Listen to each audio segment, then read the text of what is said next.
L'Inde. Son histoire est une tapisserie tissée de fils de résilience, de lutte, de combativité et de triomphe. C'est le récit d'une nation forgée dans le sang du colonialisme, enflammée par les mouvements d'indépendance et façonnée par l'esprit tenace de son peuple. Ce voyage, de la soumission à la souveraineté, témoigne de l'aspiration humaine et de la quête d'autodétermination. De l'ancienne civilisation de la vallée de l'Indus à l'empire moghol, le sous-continent indien a été le berceau de cultures, de religions et de traditions diverses. Cette riche tapisserie a jeté les bases de la nation qui a émergé du colonialisme britannique. Nous explorerons les événements et les personnages clés qui ont façonné le chemin de l'Inde vers l'indépendance. Du début de la colonisation britannique au mouvement nationaliste, nous plongerons au cœur des forces qui ont propulsé l'Inde vers son destin. L'histoire de l'indépendance de l'Inde est un témoignage vivant de la volonté indomptable de l'esprit humain. Les germes de l'Inde moderne ont été semés pendant la colonisation britannique. La Compagnie britannique des Indes orientales, initialement une entreprise commerciale, a progressivement étendu son influence, transformant l'Inde en un vaste empire colonial. Cette période, marquée par l'exploitation économique et la soumission politique, a également posé les bases du nationalisme indien. L'éducation occidentale et l'administration britannique ont favorisé un sentiment d'identité commune parmi les divers peuples de l'Inde. Cette nation en plein essor, combinée au ressentiment croissant contre le régime colonial, a alimenté la résistance et ouvert la voie au mouvement pour l'indépendance. Les 19e et 20e siècles ont vu une montée du sentiment nationaliste, aboutissant à la formation du Congrès national indien.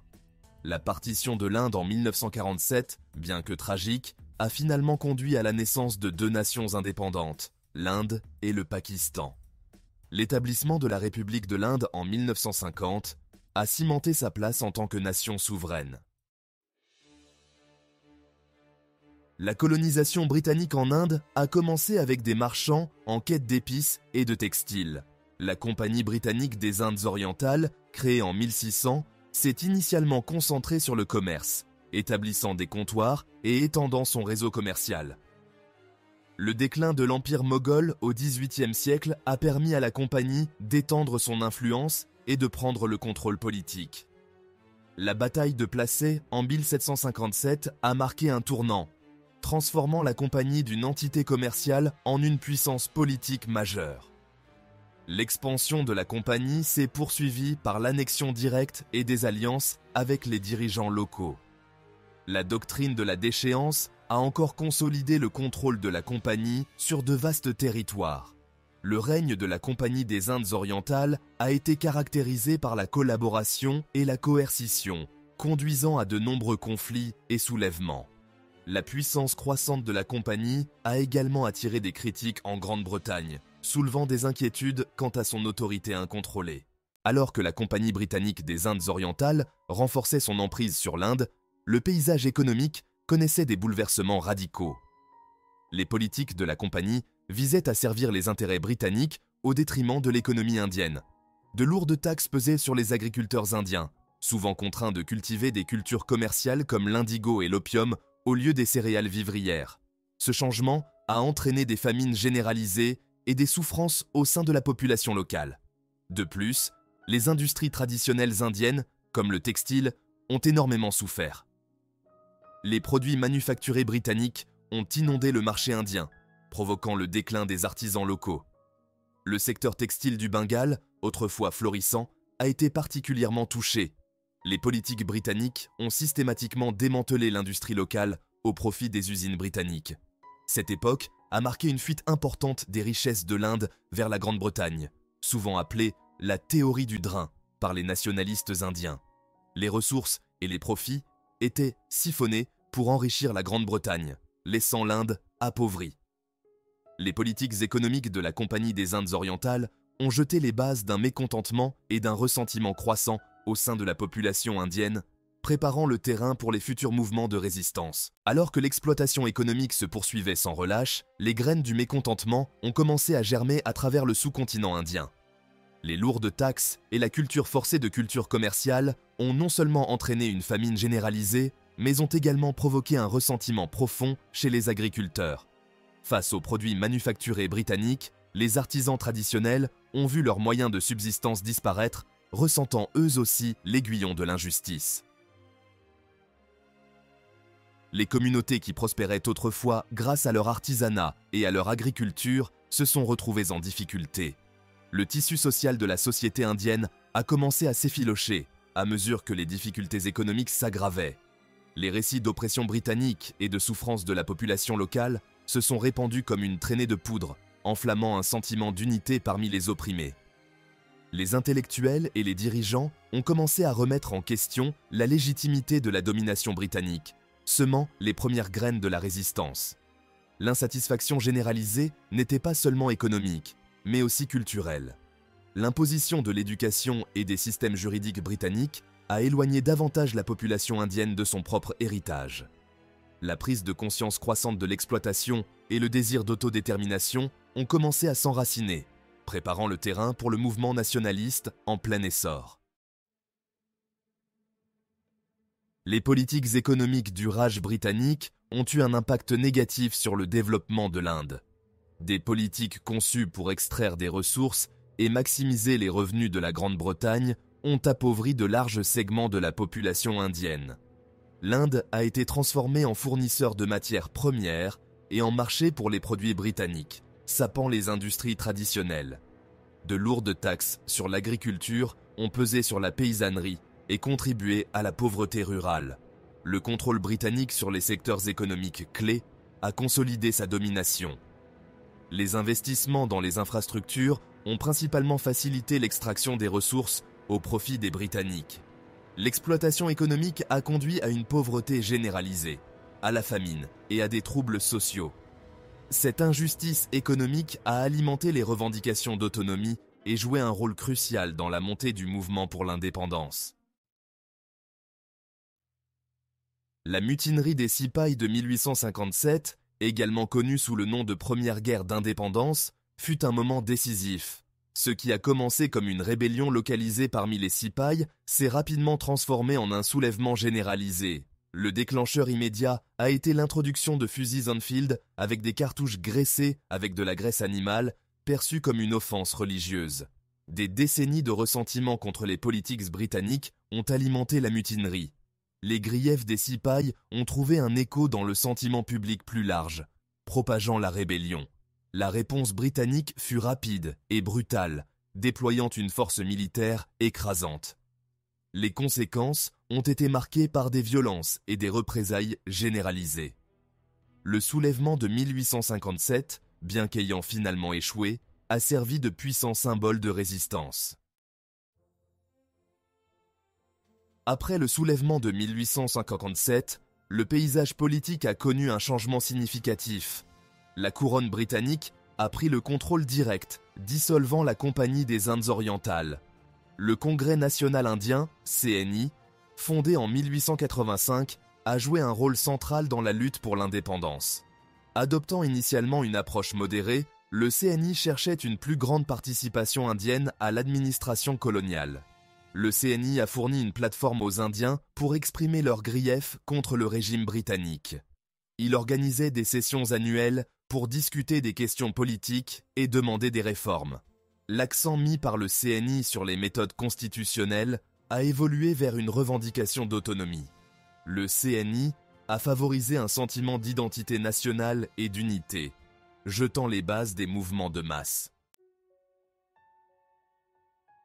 Les premières résistances au régime britannique ont pris diverses formes, des soulèvements paysans aux mouvements intellectuels. Ces diverses formes de résistance ont collectivement contribué à l'élan croissant du mouvement pour l'indépendance.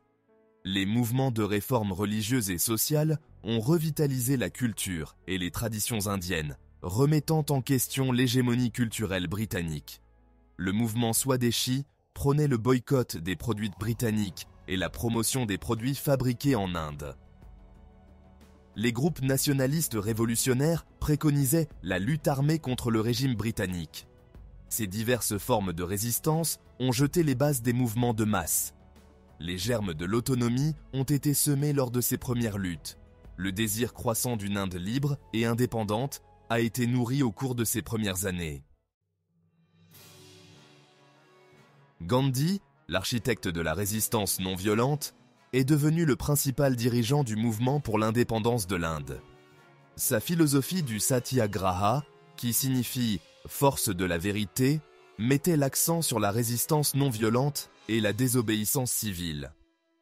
Le leadership de Gandhi a transformé le mouvement pour l'indépendance en un mouvement de masse. Sa philosophie a profondément résonné auprès des masses indiennes, offrant une alternative à la confrontation violente. Le retour de Gandhi en Inde en 1915 a marqué un tournant dans le mouvement pour l'indépendance. Ses expériences en Afrique du Sud l'ont préparé à diriger la lutte de l'Inde pour la liberté. Gandhi a fait face à l'opposition au sein du Congrès national indien et a navigué entre des divisions sociales complexes. Malgré les défis, l'engagement de Gandhi envers la non-violence a fait de lui une force indispensable dans la lutte pour la liberté. Le mouvement Quit India de 1942 a marqué un tournant décisif dans la lutte de l'Inde pour l'indépendance. Gandhi a lancé un mouvement de désobéissance civile de masse exigeant la fin immédiate du règne britannique en Inde. Le slogan « Do or Die » résumait la détermination du peuple indien à obtenir la liberté. Le mouvement Quit India a été lancé le 8 août 1942. Le gouvernement britannique a réagi rapidement, arrêtant Gandhi et d'autres dirigeants. Les arrestations n'ont pas réussi à réprimer le soulèvement. Des personnes de tous horizons ont répondu à l'appel de Gandhi. Le gouvernement britannique a réagi par une répression brutale. Le mouvement a ouvert la voie à l'indépendance finale de l'Inde. La montée du nationalisme en Inde a été accompagnée d'une montée des tensions communautaires. Les graines de la discorde, semées pendant le Raj britannique, ont commencé à germer. La politique britannique de « diviser pour régner » a exacerbé ces tensions. Le paysage politique de l'Inde s'est polarisé selon des lignes religieuses. Les partis politiques défendaient souvent les intérêts de communautés spécifiques. Cette communautarisation a creusé le fossé entre hindous et musulmans. La montée du communautarisme a posé un défi à la vision d'une Inde unie. Les dirigeants, y compris Gandhi, ont reconnu les dangers du communautarisme. Alors que l'Inde se rapprochait de l'indépendance, le spectre de la partition planait, projetant une longue ombre sur l'avenir de la nation. L'idée de diviser l'Inde en États hindous et musulmans distincts a gagné du terrain, alimentant les tensions communautaires et suscitant des craintes de violence généralisée. La perspective de la partition comportait le risque de déclencher un chaos et des effusions de sang. Les négociations politiques étaient lourdes de tensions et d'incertitudes. La décision de partitionner l'Inde a eu des conséquences considérables pour l'avenir du sous-continent. Des millions de personnes ont traversé les frontières nouvellement tracées, cherchant refuge dans leurs États à majorité religieuse respective. Elles sont devenues la cible d'horribles violences. La partition de l'Inde a été une tragédie aux proportions immenses. Des millions de personnes ont été déplacées et des centaines de milliers ont perdu la vie. Les cicatrices de la partition restent profondes, servant de sombres rappels des dangers de la haine communautaire. La naissance de deux nations indépendantes, l'Inde et le Pakistan, a été marquée par la violence et les effusions de sang.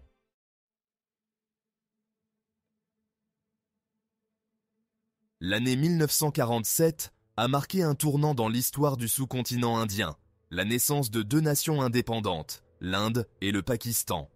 Cet événement capital a cependant été tragiquement marqué par la partition de l'Inde, une décision qui a déclenché une violence communautaire et des déplacements sans précédent. La partition, bien que destinée à créer des patries séparées pour les hindous et les musulmans, a entraîné une horrible tragédie humaine. Au milieu de la tragédie de la partition, l'Inde a célébré son indépendance durement acquise le 15 août 1947. La naissance d'une nouvelle nation, libérée du régime colonial, a été un moment d'immense fierté et de réjouissance pour des millions d'Indiens. Cependant, la joie de l'indépendance a été tempérée par la réalité qui donne à réfléchir de la partition et des défis qui se posaient pour la construction d'une nouvelle nation. L'Inde, nouvellement indépendante, était confrontée à de nombreuses tâches redoutables. L'intégration des États princiers, la reconstruction de l'économie brisée et la réponse à la crise humanitaire causée par la partition n'étaient que quelques-uns des défis auxquels le nouveau gouvernement était confronté. Le leadership de Jawaharlal Nehru, le premier ministre de l'Inde, a joué un rôle crucial dans la gestion de ces défis et la pose des fondations d'une Inde moderne et démocratique. La Constitution de l'Inde, adoptée en 1950, a consacré les principes de la démocratie, de la laïcité et de la justice sociale, reflétant les aspirations des pères fondateurs de la nation. La Constitution garantissait des droits fondamentaux à tous les citoyens, sans distinction de religion, de caste ou de croyance, jetant les bases d'une société juste et équitable. Le passage de la soumission coloniale à l'indépendance a été long et ardu, marqué par la lutte, les sacrifices et, en fin de compte, le triomphe. La naissance de l'Inde indépendante, bien que tragiquement liée à la partition, a marqué une nouvelle aube pour la nation. Les défis étaient immenses, mais l'esprit de résilience et l'engagement à bâtir un meilleur avenir ont prévalu.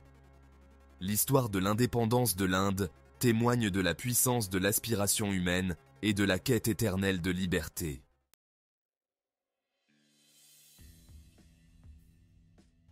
Au lendemain de l'indépendance et de la partition tumultueuse, l'Inde s'est attelée à la tâche monumentale de rédiger une constitution. Ce document servirait de fondement à la nation nouvellement formée, définissant ses principes fondamentaux. L'Assemblée constituante, composée de représentants d'origines diverses, reflétait la nature pluraliste de la société indienne. Dirigée par le Dr B.R. Ambedkar, elle a élaboré la Constitution, inspirée de divers modèles mondiaux. Adoptée le 26 novembre 1949, la Constitution indienne est la plus longue constitution écrite au monde. Elle incarne les principes de la démocratie, de la laïcité et de la justice sociale. Le 26 janvier 1950, l'Inde est officiellement devenue une république, marquant une rupture décisive avec son passé colonial et inaugurant une nouvelle ère d'autonomie. Cette journée historique symbolise le triomphe de la démocratie et la réalisation du rêve d'une Inde libre et indépendante. L'établissement de la République a cimenté la place de l'Inde sur la scène mondiale en tant que nation souveraine, attachée aux principes de la démocratie et de la laïcité. Le voyage de l'Inde, de terre colonisée à la plus grande démocratie du monde, témoigne de la force de l'esprit humain. C'est un récit tissé de fils de résilience, de lutte et de poursuite indéfectible de l'autodétermination. De l'ombre du colonialisme britannique, l'Inde a émergé comme une tapisserie vibrante de cultures, de langues et de religions, unies par un rêve commun de liberté. L'héritage du mouvement pour l'indépendance continue d'inspirer des générations d'Indiens. Les sacrifices consentis par d'innombrables individus, du Mahatma Gandhi aux héros méconnus de la lutte pour la liberté, servent de rappel constant du prix de la liberté. Les valeurs de non-violence, de démocratie et de laïcité, inscrites dans la Constitution indienne, témoignent de la vision des pères fondateurs de la nation. Ces valeurs continuent de guider la voie de l'Inde, façonnant ses politiques intérieures et son rôle sur la scène mondiale.